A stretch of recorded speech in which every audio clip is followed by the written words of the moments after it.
Leo ni siku ya Ijumaa ya juma la 13 la mwaka. Injili inayotuongoza katika tafakari yetu inatoka kwa mwinjili Yohane sura ya 20 aya ya 24 hadi 29. Wapendwa katika Kristo, leo kanisa linaadhimisha sikukuu ya Mtakatifu Tomaso Mtume. Mara nyingi Tomaso hukumbukwa kama Tomaso mwenye mashaka, lakini ukweli ni kwamba sio mashaka yake ndiyo yaliyomfanya awe mtakatifu, bali ni jinsi alivyokutana na Kristo na kuyashinda mashaka hayo, na kwa imani ndiyo akawa mtakatifu. Baada ya Yesu kufufuka, aliwatokea wanafunzi wake, lakini Tomaso hakuwepo. Wanafunzi walimpa taarifa Tomaso kwamba tumemwona Bwana, lakini Tomaso hakuridhika na ushuhuda wao, na akawaambia, mimi nisipoona alama za misumari mikononi mwake na kuweka kidole changu katika alama hizo, sitaamini kamwe. Hapa tunaona jambo ambalo hata sisi wakati mwingine hulifanya. Mara nyingi tunataka ushahidi kabla ya kuamini kitu chochote. Tunasema Mungu akinipa ishara fulani ndipo nitamwamini. Mungu akijibu sala zangu na maombi yangu ndipo nitaanza kumtumikia kikamilifu. Akiniondolea matatizo na shida zangu, hakika nitajua kweli Mungu yupo.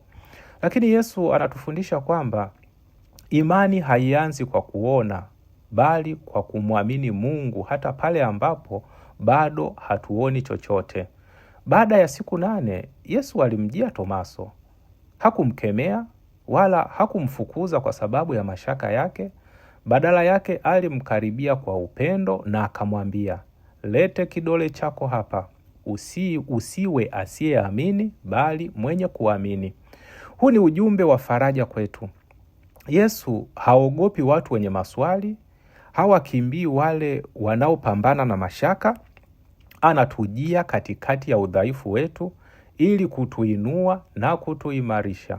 Baada ya kukutana na Yesu na Kristo mfufuka, Tomaso alitamka mojawapo ya maungamo makubwa kabisa ya imani. Alisema, Bwana wangu na Mungu wangu. Haya si maneno ya mtu aliyeshinda hoja, ni maneno ya mtu aliyekutana na Kristo aliye hai. Ndugu zangu, tunaishi katika ulimwengu unaotaka kuona kila kitu kabla ya kuamini. Sayansi na teknolojia zimetufundisha kupima na kuthibitisha kila jambo, lakini mambo muhimu zaidi maishani hayawezi kupimwa kwa vifaa vya maabara. Huwezi kupima upendo kwa mizani. Huwezi kupima msamaha kwa kipimo chochote. Huwezi kupima tumaini kwa darubini. Na vivyo hivyo, huwezi kumpima Mungu kwa macho yetu mawili haya.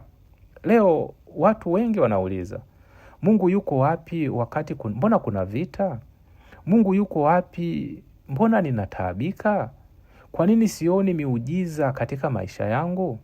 Yesu hakumtaka Tomaso, hakumkataa Tomaso kwa kuuliza maswali hayo. Vivyo hivyo, hata leo anatukaribisha tumletee mashaka yetu, lakini anatualika tusibaki ndani ya mashaka hayo, tukue katika imani. Ndio maana Yesu alisema, heri wale ambao hawakuona lakini wameamini. Ndugu zangu, sisi ni sehemu ya heri hiyo.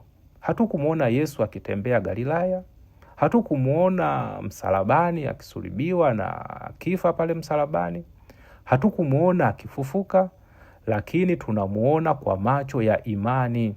Tunamuona katika neno lake, tunamuona katika Ekaristi Takatifu, tunamuona katika sakramenti zake, tunamuona katika maskini na wahitaji, tunamuona katika watu wanaotusamehe na tunaowasamehe. Tunamuona katika upendo unaobadili maisha ya watu kila siku. Kila tunaposhiriki misa takatifu, tunakutana na Kristo aliye hai kama Tomaso alivyokutana naye.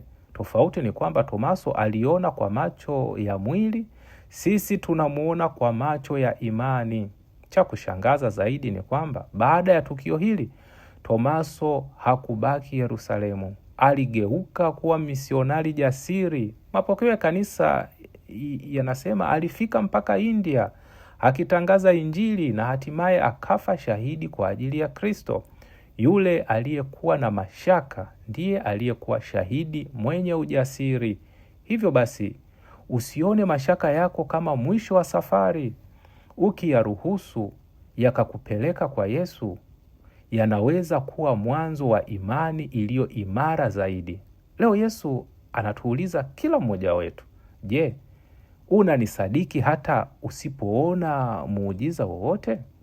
Na jibu letu liwe kama la Tomaso, Bwana wangu na Mungu wangu.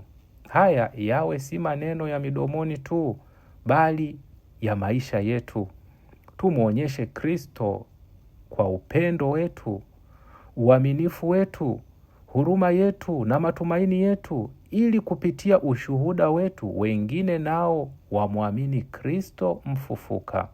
Akubariki na kukulinda Mungu Mwenyezi, Baba na Mwana na Roho Mtakatifu. Amina.